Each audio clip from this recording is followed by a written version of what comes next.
Mr. McVitie brought home a pizza for dinner. My father was offended by the smell. It looks like vomit on bread, he said. The only toilet in the house was upstairs, so we had an excuse to go up as often as we liked.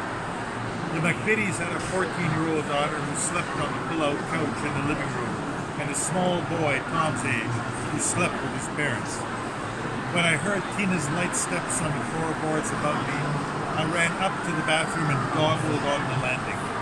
Sometimes Mrs. McVitie would give me a piece of fudge, or Mr. McVitie might ask me to stay to listen to the hockey game on the radio.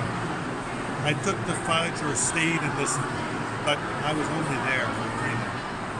She always lay on the couch with her head on one hand and her eyes staring at the ceiling.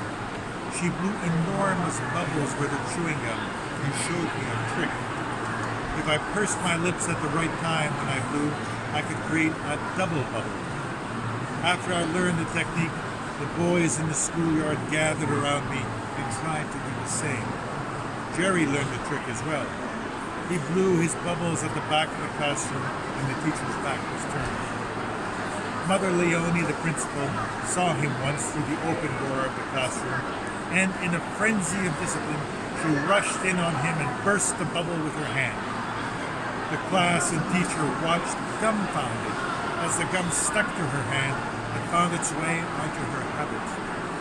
The thin pink membrane twisted into strands, and as she plucked at them, they spread across the black wool. Jerry had to do a week of 8 a.m. masses for that.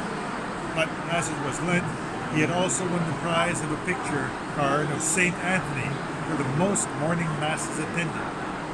He should have been disqualified because he was only there on Mother Leone's orders, but she had a forgiving side. She slapped him heartily on the back after she presented him with the card, like a boxing manager congratulating his pugilist. And why not? Mother Leone wanted soldiers for Christ. If only she knew. Jerry burned his St. Anthony card to prove that God didn't give a damn. The kids right up to grade 8 were aghast, and they admired him too. The strength of their admiration showed in no one's betraying him to Mother Leone. The repercussions would have been too great, even for the small, mean minds of the tattlers. For all we knew, it was the kind of act that might warrant a letter to the bishop. Even the toughest kids gave up something for Lent, but Jerry swaggered and said he was going to chew gum every day until the purple bags were taken off the statues at Easter.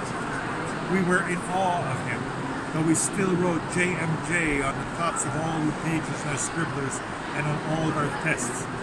Even if the divine intervention did not take place to save us from a lack of studying the night before, at least the red pencil hands of the marking teachers might be stained by our piety.